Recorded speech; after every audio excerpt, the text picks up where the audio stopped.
The Air India management has agreed to reinstate the sacked staff. 25 cabin crew of Air India Express are being reinstated. 25 protesting Air India Express staff was sacked, is what the management says. Issues raised by the crew will be addressed.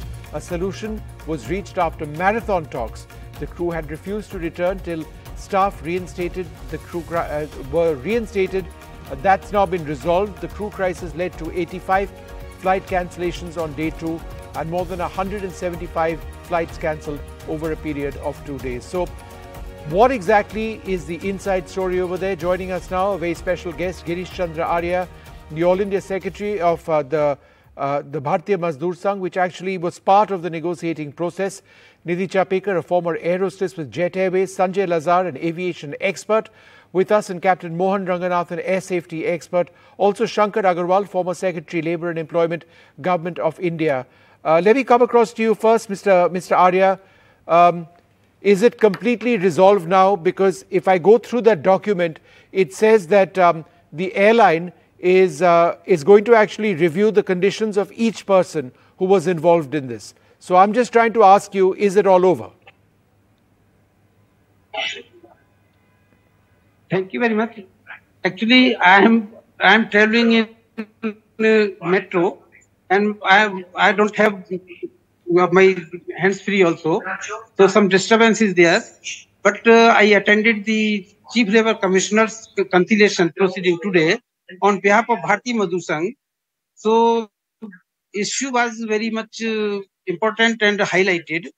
So we had 5 hours meeting, and 4 senior officers of Air India Express and Air India were present there.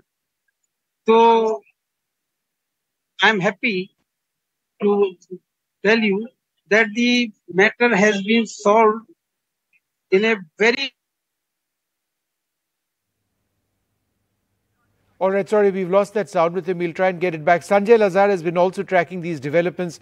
Sanjay, could you tell us about how things proceeded in these talks? Well, first of all, Vishnu, thank you for having me on your show.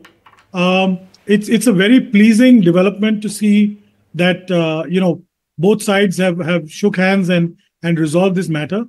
Having been on both sides, for me, it's very, very happy moment, because I like to believe that unions and the company should be able to talk to each other. But it was a long thread of over the last 36 hours that we watched it play out in the media, as well as on the ground. So many 200 odd flights cancelled over 2 days. There were rumors. Somebody said 100 crew sick. Somebody said 200. Bottom line is services were affected, passengers were affected, and what I consider perhaps the most successful airline after Indigo in the last 20 years was affected. Air India Express has been profitable and has done so well all these years. So it was affected. The Air India image was affected. And I'm so happy that, the HR of Air India and Air India Express, took the steps as should have been. And so did the union. My congratulations to the BMS and the unions and the people of Air India and Air India Express, because we need peace in the skies, because we have to take on Emirates and all these other carriers. This was a marathon session, so compliments to the CLC. I've been in aviation 38 years, Vishnu, and I've been on both sides of many, many strikes. I've not seen a situation from agitation to closure in a less than 36 hours ever in my life. So this is a record of sorts. If the labor machinery in India can work like this, God help, we'd be in a happier place. All right. Well, we've got some official statements coming in right now from Air India Express. They say, and I quote, "We are pleased with the progress we made at the conciliation meeting and welcome our cabin crew colleagues back at work." So that sort of resolves it. "This will help us swiftly restore our flight schedule and fulfill our commitments to our guests. I'm told that will take 3 to 4 more days.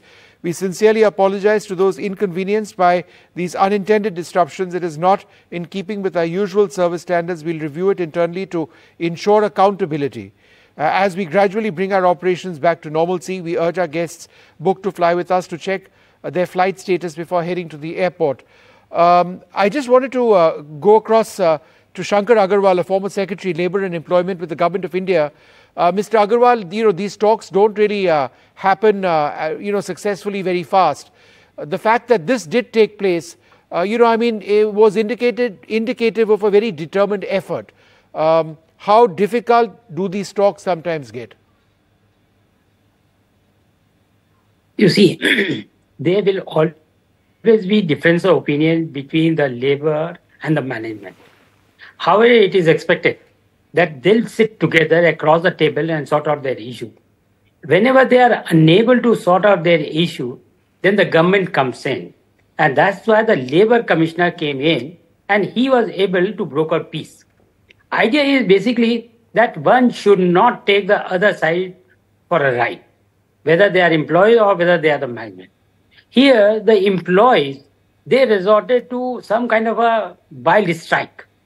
That I personally feel should not have been done. They should have sit across, or if they had some problem, they should have raised the level. They should have gone to the labor commissioner or the competent authority in the labor department. And now, finally, they were able to sit together and they were able to sort out their differences. And now everything is all right. But what are the takeaway? Takeaway that we should take the interest of the nation and the people as the supreme, taking care of our own vested interest, number one. And number two, whenever possible, we must make all effort to resolve our issues, resolve our differences through dialogue and discussion, and not through the threat of a strike or going away from the work. This is not the correct way of doing things. Captain Mohan Ranganathan, it is interesting. In their statement, the airline has said that they will review the situation internally to ensure accountability. So in as much as these cabin crew members are being brought back into the airline, there will be questions and answers expected, right? It's not just going to go away like that for those who chose not to operate flights or be on flights. Vishnu, thank you for having me. But to start with, like you say, it is not going to go away. Now, if you look at the merger, as Sanjay had pointed out of the 4 airlines, Air India Express was the only one which was making a profit. And Vistara had built up a name for themselves. They had a reputation of excellent service. They never had to, even though they were building up, they turned into black recently. But in the merger, what is happening is Air India Express, from what I hear from people who are there, is that they are being sidelined by Air Asia, which is actually a loss-making venture. And all the top management positions in Air India Express are with Air Asia. And the same way, Vistara is getting a stepmotherly treatment from the Air India management. If you look at all what Air India was running at a huge loss all these years, and there seems to be a bias towards the former Air India management team and the Air Asia team overriding the Air India Express as well as the Vistara. So this problem is not going to end overnight. I can tell you it will grow up again unless the management, top management, wakes up and holds people accountable, not just the cabin crew who took part in the strike, but I think the people who created this, like those labor commissioners were talking about sitting across a table and it was finished fast. But if you see your program yesterday, 2 things worried me. Mm-hmm. One is the grievance of the cabin crew who were complaining about one of the management people commenting about their dark skin and also about their height and things like that. People have forgotten what happened to the Air India Express crash in Mangalore. Humiliation is one thing which is one of the biggest hurdles in safety. The captain of that Air India Express crash was humiliated by the head of safety in Air India. And that is why he went for that smooth landing. The report, of course, covered it up. But that was one of the major contributing factors. By humiliating a staff, you don't win anything. And if I was Air India management now, I would sack the guy who made those comments. After all, many of them have complained about him, and they've taken no action against him. So solving this issue just overnight and saying that they're going to be accountable, the people who have to be accountable are the management personnel who did not see this coming. They were arrogant, if you ask me. And the same thing is happening with Air India. So that is why you had the Vistara strike or a disturbance a few months back. Now you're having Air India Express. Right. So don't think it is being resolved. It's going to be a major issue unless they wake up. Nidhi Chapekar, a lot of people would suggest that there has been obviously a change in working culture from those who were in the old Air India Express, which was a government entity, a certain structure, salary, accountability, and now the Tatas who are fairly ruthless in terms of their operations, their expectations, their salary structure, their accountability, the work hours, the leaves, all of that. It's a private sector organization like any number of other private sector organizations. Do you believe that this also has to do with ex-government workers not being able to adjust to the new reality of a corporate workplace? Yes, Vishnu, I truly agree with the statement you've made, because if you are so particular about, just being on that same route, following the same procedure, having said that the same phenomena of being, worked in an government entity. So, the change is always, it comes with a, you say drawback sometimes. You are not able to catch up with that, because corporate, definitely they would want, the results faster. The changes are not to be accepted by the crew. Definitely the salary structure, your position, everything, it's just, you go haywire, and it's not very easy to adapt to the culture. And because of that, definitely the differences, they grew up. Because I felt, I was reading your NDTV report or what you had said, that, there were airline crew who put a remark that, we were so entitled for this a particular position. We had cleared everything. We are falling into the same space, but why we've not been given, we have to understand that when some change comes, it definitely gets you something good, and definitely it gets you something, where you have to leave it. So this is what I feel, is that we need to adapt to that culture change, and sitting, round across the table, we need to figure out what is the problem, why are we, having this, and sort out. Because definitely, as the other person had said, that it's a country name which is involved. It's an airline name which is involved. It is definitely something to do with the crew. And if the crew are not happy, they will definitely not be able to, perform the special task of safety on board. So sure. Definitely the culture makes a lot of a difference. Sanjay, it seems that none of the rail issues which the cabin crew were looking to have addressed, whether it was, their salary, whether it was a host of other issues, are really being addressed. What has happened is they went on their strike, they were terminated, and now they've been taken back into the airline. But in terms of what they felt needs to be addressed, there isn't anything to suggest in very specific terms that any of that is being met. Vishnu, you're quite right in a way. This is a classic, HR trap, so to speak. I've been at the receiving end of many years of industrial relations issues. You start a problem and then you create a second problem. You're busy firefighting that one, and then you forget about the original one.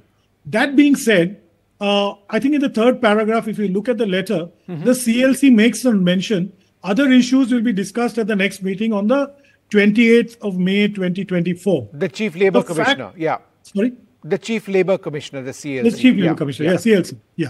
So what will happen is that whatever they have discussed, it may take 1 month, it may take 6 months, but it will be discussed, and they may fall on the side of the crew. They may, the management may decide not to, and whatever is not resolved will end up in a failure of conciliation and go to the tribunal or whichever forum it needs to go. And that's how industrial relations is managed.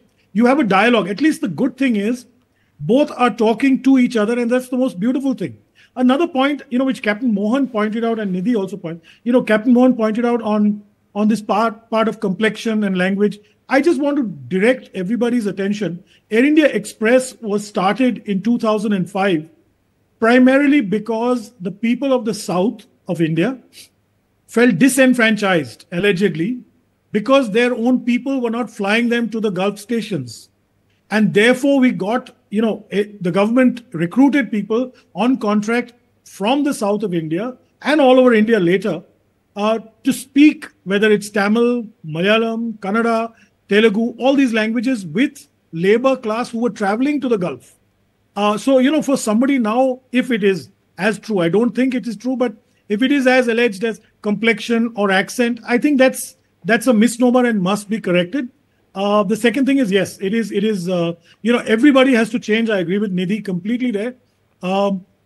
Even the crew who've gone on sick or who've protested will understand that we need to change with the times. And it's happening across the world. You have to, thrive to survive. And for that, there has to be some flexibility. Nidhi, this is an issue when it comes to the weight of cabin crew, their appearance, their height, and their complexion. This is a constant problem we've had in Indian aviation for years and years. It's not just about what is allegedly happening in Air India. It's true of all airlines. It's been a problem. Isn't it time that somebody legislates something to ensure that you cannot be hiring people on the basis of how they look? The only factor needs to be safety, right? If a person who's recruited can ensure the safety of passengers around them, then that is the basis on which they're hired. I completely agree with you, Vishnu. And we have norms like DGCA. They do have the norm that, your height minimum should be 5.2. You have to be, under the scale, or weight or medical you go through. Basically, the want is that you should be medically fit to perform the duties on flight. It's nothing. Everything is to do with your intelligence. I totally disagree with the complexion, because I've seen myself people, those who are of little darker shade than me. They are there. It's all about how you handle, because they give you situations when you are being selected, interviewed. Their group discussions are on how intelligently you answer, or you come to the conclusion of it. And definitely because of that, and then you do have your safety and service, all the arenas you have to pass through. And I don't think this is a problem. We are doing much better than before, I believe. All right. Captain Mohan Ranganathan, do you believe that, we need to look at these issues as well when it comes to cabin crew? Because we have come with information which suggests that, there are very serious allegations which have been raised by some cabin crew that they've been mistreated by airlines on the basis of their appearance. That's a very serious issue, because right from my Indian Airlines days, I've come across comments like this. It happened on one of my flights when one of the Delhi-based cabin crew came in and told me, "One Dhoti-wala wants to see you." And I immediately understood, because it was my uncle, Justice Krishna. So I went back, saw him. I never go back to meet anyone when I'm operating a flight. And when I came back, I blasted. I've never used strong language against women, but she felt the full blast of my anger. And when I landed back in Chennai, I called up the director of operations, and I had her blacklisted from operating to Madras base, which is a prize flight for the Delhi-based cabin crew.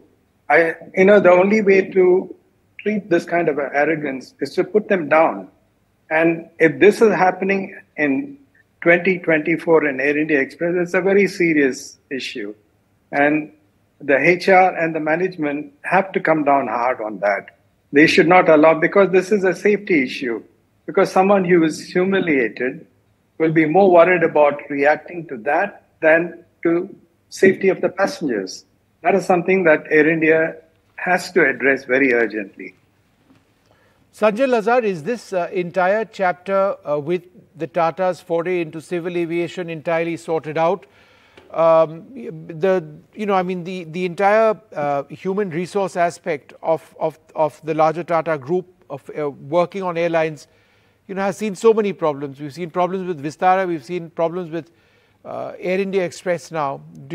And also Air India at so many levels. Do you see this being a larger concern which might still be problematic?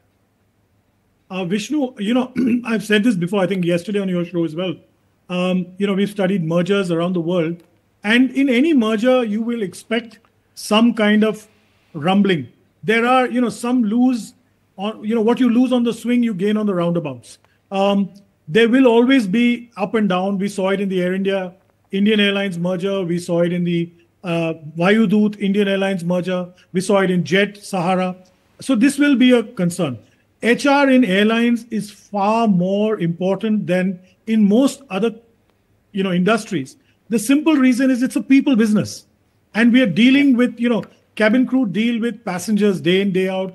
Ground staff and traffic deal with your passengers. The pilots are looking after hundreds and thousands of passengers. So it's a human business. And you've got to deal with your humans, in a humane way. I'm certain that, a lot of lessons will be learned, not only from the Vistara and this instance. And going forward, we'll have, there are professionals from the aviation industry who are currently, who I saw actually representing today in today's meeting, from the signature sheet, and who I have personally dealt with for 20, 30 years. So I know they're capable of dealing with that. You need strong hands. HR needs to be the strongest cog in the wheel, according to me, to prevent the apple cart from falling over. If you don't have a strong aviation-based HR, you are going to fall off the wheel every single time. And I hope that, this is a thing in the past, and we can go ahead with, the merger of these four airlines, because this Air India group, which I've been passionately involved with, has to compete with Indigo inside India and has to compete with the Emirates, the Qatars, the Singapores, everyone. India is booming. Our aviation market is growing. So we need to do this. Look, I'd like to thank you all very much for being with us. Fortunately, in just 2 days, this entire crisis appears to be over. Those terminated cabin crew members have now been brought back or are being brought back immediately into Air India Express. And they say they're going to try and work through some of the other issues.